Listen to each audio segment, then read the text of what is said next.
Começa agora o programa da televisão brasileira mais interessado na formação humana. Aqui você vai se aprofundar na vida dos entrevistados e saber como eles foram educados, conhecer quais desafios enfrentaram, quais são suas dores, alegrias, como fazem para superar as dificuldades. O convidado de hoje dedica a vida à televisão, ao teatro e a projetos culturais. Ficou interessado? Então se liga, está no ar o Educação.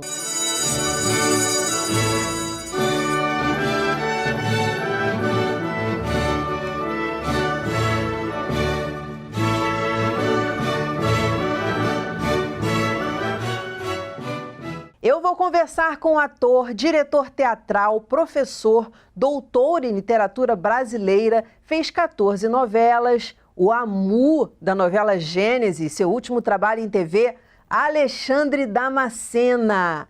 Muito bem-vindo, Alexandre, um prazer receber você aqui. Há muito tempo quero conversar contigo, sei que você tem uma história riquíssima.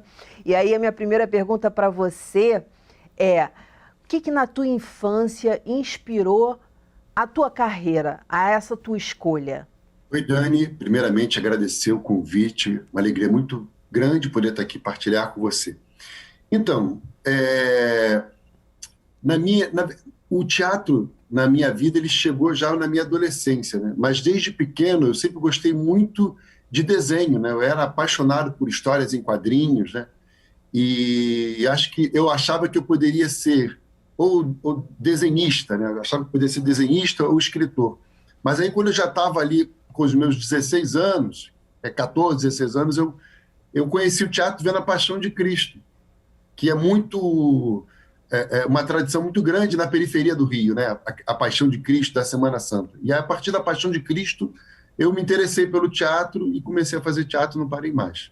Nossa, te tocou. É engraçado essa coisa do Gênesis, né? Da Gênesis da novela. Exatamente. E de repente você faz assim uma novela grandiosa que tem várias fases. Mas vamos lá para a tua educação, vamos começar lá do início. Como é que era a tua vida em família? Quais foram os princípios que você aprendeu ali, já num primeiro momento? Então, eu sou um carioca, filho de um nordestino, de uma mineira, que vieram do interior, né? E vieram para o Rio de Janeiro com pouca formação, com pouco estudo, né? Mas a minha mãe foi a primeira pessoa que me alfabetizou. E eu lembro que todas as terças-feiras tinha uma feira em Santa Cruz de que a gente ia. E minha mãe sabia que eu era apaixonado por gibi. Então, para me convencer fácil de poder ajudá-la a carregar as bolsas da feira, ela me prometiu: olha, se você for na feira comigo, eu dou um gibi para você. E aí, depois do gibi, eu fui passando para os livros, né? Comecei lá pela série Vagalume, A Ilha Perdida e tal. Enfim, depois eu fui, né, amadurecendo e lendo outros livros. Então, assim, eu tive uma formação em casa de duas pessoas que não eram tipicamente cariocas, mas que vieram, né, um nordestino, meu pai que veio da Paraíba, minha mãe que veio de Caratinga, de Minas Gerais, vieram para o Rio de Janeiro e acabaram vindo morar na periferia do Rio, né? Santa Cruz é Zona Oeste, o último bairro do município do Rio de Janeiro. E foi aqui, em Santa Cruz, que eu comecei a lidar com desenho, com a leitura. Meu pai, ele é marceneiro, então, de alguma forma, o trabalho do meu pai é um trabalho artístico, né? Ele faz móveis, faz cama, faz mesa. Eu não tenho talento nenhum com a madeira, mas sempre apreciei muito essa arte, né, do meu pai. Eu acho que, de alguma forma, isso me atingiu pelo teatro. A primeira vez que meus pais foram ao teatro foi para me assistir. Eles não conheciam teatro, até eu começar a fazer teatro. Por quê? Porque aqui tinha uma paróquia, que ainda tem, na verdade, Nossa Senhora da Glória, que tinha um grupo jovem que fazia a Paixão de Cristo.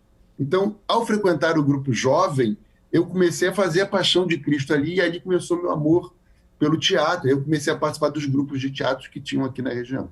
E que eu acho interessante é que você falou, seus pais com pouco estudo, mesmo assim, eles compravam um gibizinho para você, não achavam que isso era distração. Eu já conversei aqui com o Maurício de Souza, que falou: nossa, quanta gente foi alfabetizada por meio dos meus gibis. Ele fala: já virou um mantra, aprendi a ler com os seus gibis. Como o gibi é importante? Demais. E tem uma coisa, né? O Manuel de Barros, ele tem uma frase que ele diz que as melhores coisas que ele aprendeu sem saber que estava aprendendo. E eu acho que a história em quadrinhos ela tem isso. Assim. Eu lembro que eu não gostava de livro, que eu não conseguia me imaginar lendo alguma coisa que não tivesse desenho. E eu não entendia por que eu era sempre escolhido para ser o leitor da turma, o orador da turma. Eu falava, gente, mas eu nem gosto de ler. Eu não entendia o gibi como uma leitura, eu entendia aquilo como uma brincadeira. Então, sem perceber, ali eu estava lendo palavras, eu estava fazendo leitura de imagens. E você veja bem, hoje em dia eu trabalho com teatro, trabalho com TV, né? Quer dizer, hoje eu trabalho com coisas que lidam com a imagem e com a palavra. Tão engraçado você falar isso que eu preciso contar uma história.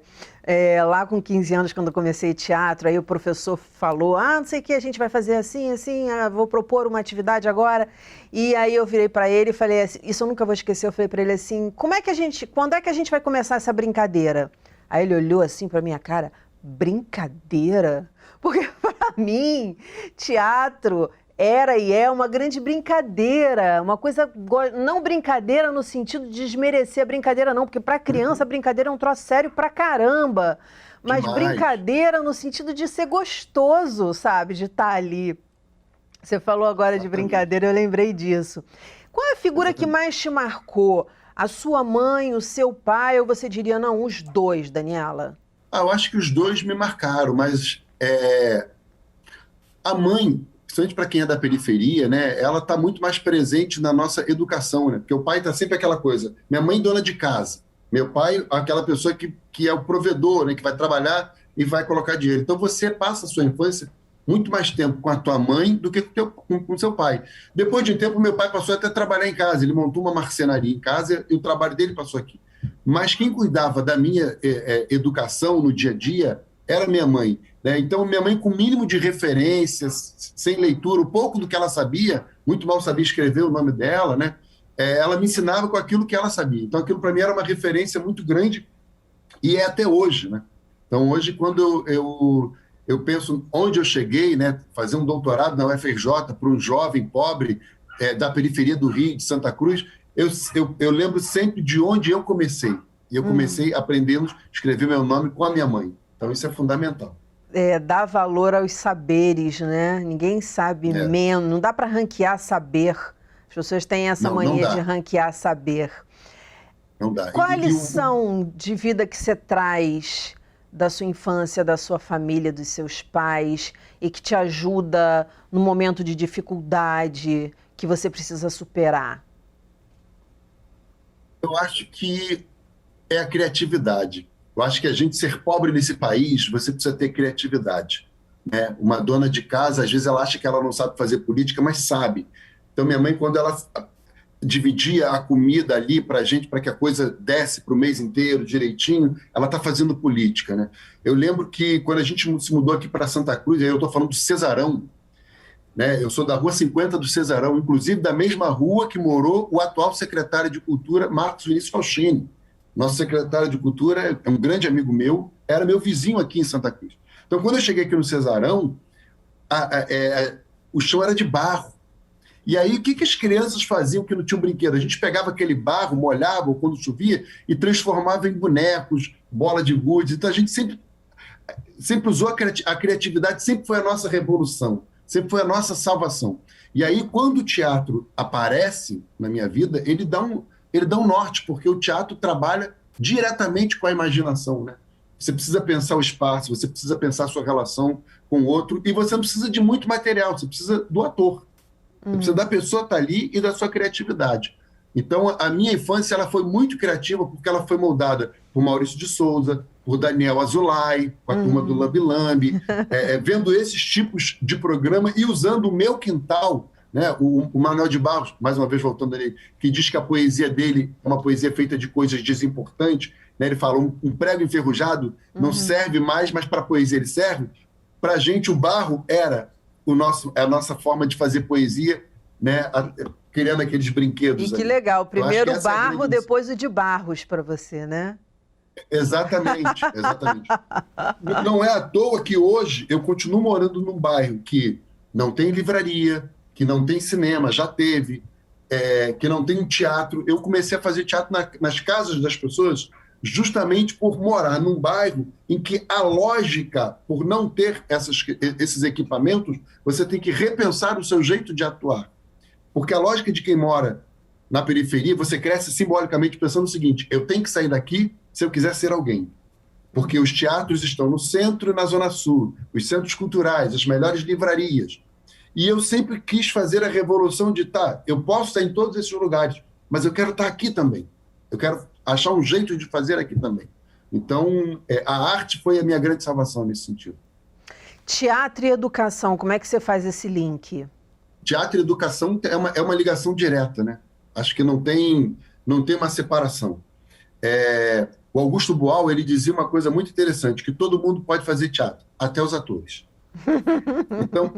Então essa frase do Boal, ela é altamente ilustrativa para dizer, para falar da nossa condição humana, né? Ele tem um livro muito importante chamado Arco-íris do Desejo, que ele diz que a arte começa quando o homem está lá nas cavernas, e ela serve para refletir o humano.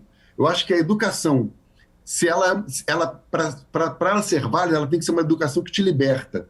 Não apenas que te ensine conteúdos, mas que te faça pensar. E aí eu acho que essa relação da arte com a educação, ela é fenomenal, porque a arte nos traz a possibilidade de fazer outros caminhos, né? Eu sempre digo que a riqueza de um discurso literário é não ter o compromisso com a verdade que, por exemplo, talvez um professor de história tem. Quando o professor de história conta uma história, ele tem que pesquisar aquele fato e tal. A arte não, ela te dá a possibilidade de entrar na mente e fazer uma viagem, mesmo se aquilo for verdadeiro ou não. Ela te dá uma possibilidade de ter um outro olhar. Então, eu acho que a educação e a arte, eles estão totalmente... Eu não consigo ver separação.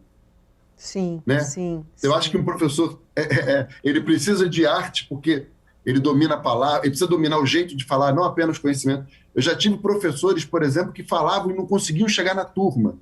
Né? E professores normais, matemática, português, geografia. E já tive outros professores que, com o mínimo, alcançava a turma, e até uma matéria que você não gostava muito, você ficava apaixonado, porque aquele professor tinha um jeito de comunicar que aquilo chegava em você. Era isso que eu ia falar. Tudo ligado, né? Educação, arte, comunicação. Por isso que são assim, as minhas paixões. Sem esse tripé, a humanidade não teria evoluído, porque educação é transmissão de conhecimento o tempo inteiro. Você aprende e ensina, você está sempre transmitindo e recebendo. Se não fosse essa colaboração, o Homo sapiens não teria sobrevivido. A comunicação faz parte dessa troca, né? Eu preciso da comunicação para que haja troca. Então, assim, e a arte é o que diferencia a gente de todos os outros seres, porque é a nossa capacidade de abstração, é a nossa capacidade de ser, que os outros seres não têm essa consciência. É a possibilidade que a gente tem de expandir a nossa experiência humana, né? Então, eu costumo dizer que no teatro, essa coisa que a gente tem de fazer os personagens, né?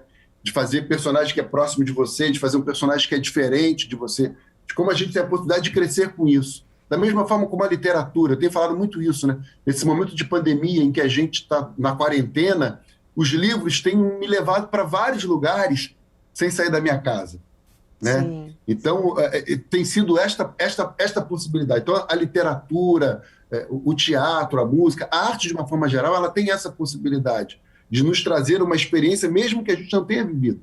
Então, quando você lê um livro,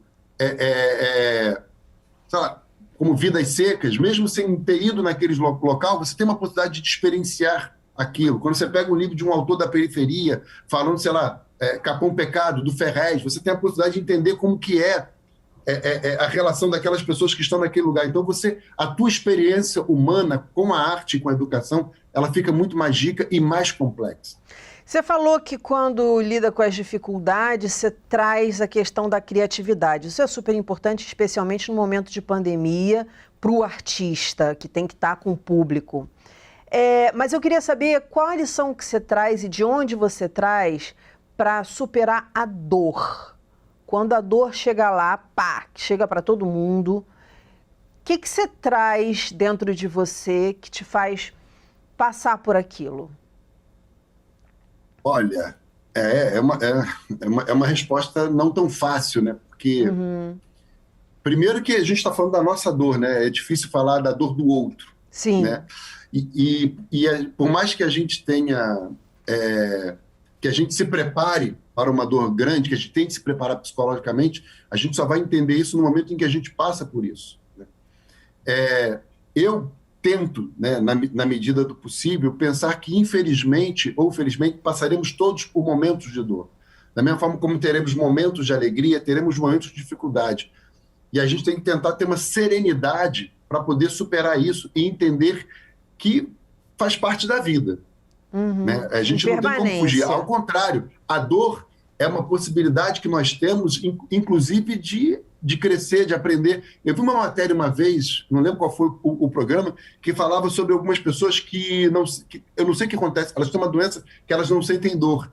Então, muitas delas queimavam a mão no fogo, porque por não sentirem dor, elas não se cuidavam, porque não sabiam que estava queimando. Então, se elas ficassem doentes, não tinha como cuidar delas, porque elas não sabiam que estavam doentes, porque não sentiam dor. Então, é muito louco isso, porque aí você inverte o sentido da dor. Ou seja, a dor também é uma forma de proteção. Ótimo. Né? Nossa. Né? Então, você inverte isso. Uhum. Aí você fica assim, caramba, então a gente também precisa passar por isso. Porque viver é também perder. Viver é ganhar e perder. Onde você acha que você aprendeu a lidar com essa impermanência da vida, Alexandre? Eu acho que foi... Acho que na observação da vida, eu acho que foi na leitura, sabe? Acho que a literatura me trouxe muito isso, essa experiência. Eu acho que o Gabriel Garcia Marques dizia que o que alimentava a literatura dele era estar atento ao que estava acontecendo na vida. Quando ele se afastava das pessoas, ele perdia o melhor da vida para poder esperar ele. Eu acho que quando a gente valoriza a relação com o outro, com o ser humano, de perceber o outro, e aí nesse sentido eu acho que a arte ajuda muito a gente nisso, eu acho que a gente fica mais complexo para entender as coisas. Às vezes você fala assim, caramba, poxa, meu pai foi assim, essa área, e você vai descobrir a história dele, e você fala assim, cara, meu pai está me criando com aquilo que ele tem, mas olha o que ele também não teve, olha a história, você vai aprendendo, né, a se organizar, e eu digo sempre, cara, a literatura me fez perceber a complexidade do mundo, e que o mundo não se resume a mim. Ótimo. E que algumas coisas eu não vou conseguir. Não, e cria essa questão da empatia, porque a gente fica mais próximo a algumas personagens. Então, cria empatia. Ela está vivendo um drama que tem alguma coisa a ver com o que você viveu, mas são outras histórias. Então, acaba realmente te abrindo para a questão da empatia. No teatro, o que você acha? Qual é a maior lição que o teatro te trouxe? Então, eu acho que é essa questão de aprender a lidar com o ser humano. Eu comecei fazendo teatro na igreja. Eu era da igreja católica, né? Fazia ali a Paixão de Cristo, era do grupo jovem e tal. E dentro das igrejas, de uma forma geral, seja católica, seja evangélica, tem sempre aquela história de que a igreja te salva do mundo, né? Essa coisa, muito de papo de periferia e tal. E eu costumo dizer que o teatro me salvou da igreja. No bom sentido de que chegou um momento que eu estava fazendo um teatro que eram para as mesmas pessoas, para quem era católico, e eu queria dialogar com outras pessoas. Então, o teatro me fez ser mais eclético no sentido de que eu posso dialogar com uma pessoa que é católica, com uma pessoa que é um ateu, uma pessoa que é espírita, pessoa da religião que for, de religião nenhuma. E o teatro me trouxe esta riqueza e essa grande lição de que o mundo são feitos de pessoas diferentes e que a gente pode aprender a conviver com isso. É lógico, como diz Ariano Suassuna, nem tudo a gente vai aceitar. Né? Eu lembro de uma entrevista do Ariano Suassuna, alguém perguntou para ele assim, a gente tem que aceitar tudo? O Ariano falou assim, não, depende. Se eu não posso aceitar que uma pessoa mate uma outra, que um homem estupre uma criança, e essas coisas a gente não pode aceitar. Né? Mas a gente precisa, em outras questões, a gente precisa aprender a conviver com as diferenças. Né? E o teatro me trouxe isso, essa convivência com as diferenças. Acho que essa foi a grande lição que o teatro me trouxe e que eu continuo tentando fazer no meu teatro, depois que eu virei professor, depois que eu passei a dirigir espetáculos, que foi aprender a conviver com essas diferenças, que é muito difícil. Nós estamos vivendo um momento político no país tão polarizado, né, em que você discorda uma coisa, você é cancelado, você discorda de outra coisa, você é cancelado. Né? Assim, tem coisas que a gente não deve aceitar, claro, mas eu acho que tem outras que a gente pode ponderar e, vamos tentar dialogar, vamos tentar conversar. O teatro nos ensina uma coisa, comunicar não é aquilo que eu falo, mas aquilo que o outro entende. Então você precisa ter um cuidado naquilo que você fala com o outro, porque às vezes a gente só quer falar e não quer ouvir e não quer nem prestar atenção se o outro está compreendendo a gente. Exatamente. A gente quer muito falar, mas também não toma cuidado com as palavras. E eu sou uma fã das palavras. As palavras, para mim, significam absolutamente tudo. E aí eu não estou falando só de palavra falada, eu estou falando palavra de olho, palavra de gesto, palavra enfim, as mais diversas. Tudo aqui é palavra, tudo né? é palavra. Tudo aqui comunica, né? Tudo comunica, exatamente. E aí você vai para uma grande produção, você falou da igreja que saiu, das diferenças, aí você vai para uma grande produção. Eu queria que você falasse um pouquinho desse desafio. Eu via você lá em fotos nas redes sociais, mega caracterizado. Foi uma coisa muito, assim, para a gente estar de fora, assim, muito bem construída. Como é que foi esse regresso na tua cabeça? Que lições que te trouxe? Como é que foi esse desafio? Primeiro que, assim, eu passei um pouco mais de uma década muito voltado para o mundo acadêmico, né? Eu emendei graduação, pós-graduação, mestrado, doutorado, tudo. E eu estava não aceitando muitos convites, porque eu não queria, porque eu sabia que alguns convites poderiam me atrapalhar nesse caminho. Eu falei, só vou voltar a aceitar alguma coisa quando terminar meu doutorado. Quando eu defender minha tese, aí eu volto a aceitar. E aí eu defendi minha tese em dezembro, no início de dezembro, na primeira semana de dezembro de 2019, e na semana seguinte a Record me liga, olha isso, me convidando para fazer a novela, né? Então eu falei, gente, que loucura! Uma semana depois que eu defendo minha tese, a Record me liga me convidando para fazer uma novela. E foi maravilhoso, porque assim, eu até já tinha feito umas coisinhas pequenas lá na Record, mas nunca tinha feito uma novela bíblica. E como eu te falei, eu comecei fazendo teatro, fazendo A Paixão de Cristo, quer dizer, eu sempre tive essa relação, né? Eu brinco com todo mundo que eu fiz todos os personagens da Paixão de Cristo, né? Eu fui do cara comum, do povo, passando por Pilatos, Jesus, né? Só não deu para ser Maria, mas enfim.